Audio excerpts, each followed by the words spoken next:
Friends, welcome to SJP all in one blogs. Chips అంటే ఎవరికి ఇష్టం అంటే చెప్పండి. ప్రతిసారి aloo chips, banana chips try చేస్తుంటారు, కానీ ఇలా టాపికా అంటారు, మన తెలుగులో అయితే కరప్పెండలం అంటారు, తమిళనాడులో అయితే మరవలై అంటారు. ఇంకా తమిళనాడులో ఫేమస్ అంటే ఫేమస్, ఏ సీజన్లో అయినా ఇదైతే దొరుకుతుంది. ఇక్కడ మేమైతే కేజీ వచ్చేసి 25 రూపీస్కి ఇచ్చారు. 2 కేజీలు 50 రూపాయలు తీసుకున్నారు. ఇంకా ఇలా తీసుకున్న వాటిని పైన ఉండే తొక్కు మొత్తం ఈ విధంగా ఘాట్లు పెట్టుకున్నామంటే చాలా ఈజీ అండ్ సింపుల్గా వచ్చేస్తుంది.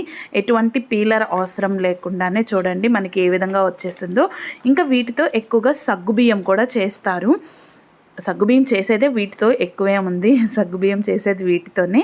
ఇంకా ఇలా పైన ఉండే తోలు మొత్తం తీసేసుకోవాలి. ముక్కలుగా కట్ చేసుకున్న తర్వాత ఈ విధంగా తోలు తీసేసుకున్న తర్వాత ఒక బౌల్లో వాటర్ తీసుకొని అందులో సాల్ట్ వేసేసుకోవాలి. ఇలా సాల్ట్ వేసుకున్న తర్వాత మనం ఆ వాటర్ని పక్కన పెట్టేసేసుకొని మనం తీసుకున్న ఈ టాపికా ఏదైతే ఉందో దాన్ని చిప్స్ చేసుకునేది ఉంటుంది కదా, దాంతో చిప్స్ అనేది తురుముకోవాలి. ఈ విధంగా చిప్స్ మొత్తం అయితే తురుముకోవాలి. నాకు చేసిన ప్రాసెస్లో కొంచెం కష్టం అనిపించింది ఈ చిప్స్ తురమడమే. తర్వాత ఫ్రై అవ్వడం కానీ చాలా త్వరగా అయితే ఫ్రై అయిపోయాయి. హెల్త్కి కూడా చాలా మంచిది. ఇందులో ఎక్కువగా పిండి పదార్థాలు ఉంటాయి. తమిళనాడులో అయితే ఎప్పుడు రోడ్ సైడ్న ఉడకపెట్టేసి దాంట్లో కారం చల్లిచ్చేసి అమ్ముతూ ఉంటారు రోడ్ సైడ్న. మేమైతే ఇలా పచ్చి తీసుకొచ్చి ఇంట్లోనే చిప్స్ చేయడమో లేకపోతే ఉడకపెట్టుకోవడమో, పచ్చిగా తిన్నా కానీ చాలా బాగుంటుంది. అలా మొత్తం అయితే చిప్స్ అనేది తురిమేసుకున్నాను. ఇంకా తురిమేసుకున్న తర్వాత వాటిని సాల్ట్ వాటర్లోకి వేసేసుకోవాలి. ఇలా సాల్ట్ వాటర్లోకి వేసేసుకున్న తర్వాత ఒక క్లాత్, పొడి క్లాత్ తీసుకొని మనం సాల్ట్ వాటర్లో వేసుకున్న తురుముకున్న చిప్స్ ఏవైతే ఉన్నాయో అవి మొత్తం ఆ క్లాత్ పైన వేసేసుకోవాలి.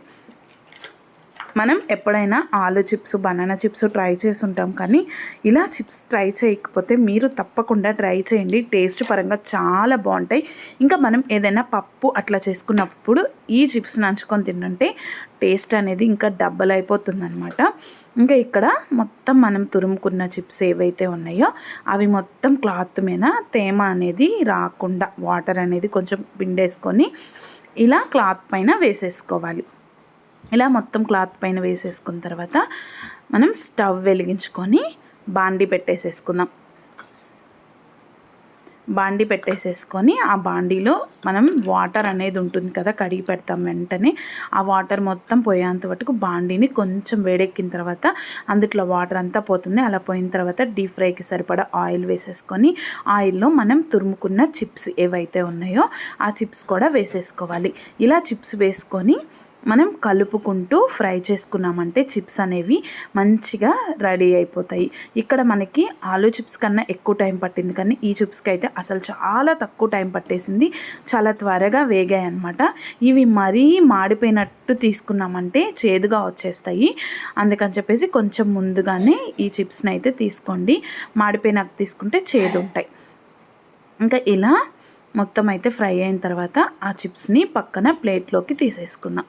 ఇక్కడ నూనె అనేది ఒడిసిపోయేంత వరకు పట్టేసుకొని చిప్స్ని పక్కకు తీసేసుకోవాలి.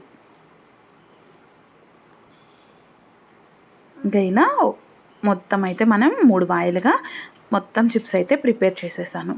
ఇలా చేసుకున్న చిప్స్లో మనం సాల్ట్ కావాలంటే సాల్ట్, కారం తింటాము అంటే కారం వేసేసుకోవచ్చు. ఇక్కడ నేనైతే కొంచెం సాల్ట్ ముందుగా, ఎందుకంటే వాటర్లో సాల్ట్ వేసాం కాబట్టి అది ఎంతకంత ముక్కలకి పడుతుంది కదా, అలా సాల్ట్ కొంచెం వేసుకొని కారం వేసేసుకొని మొత్తం ఒకసారి కలిపేసుకున్నామంటే చిప్స్ అనేవి రెడీ అయిపోతాయి. మీరు కూడా తప్పకుండా ట్రై చేయండి. ఇది హెల్త్కి కూడా చాలా మంచిది. ఇదన్నమాట వీడియో. మీకు నచ్చింది అనుకుంటే ప్లీజ్ సబ్స్క్రైబ్ చేసుకోండి, అలాగే లైక్ చేయండి. Thank you for watching.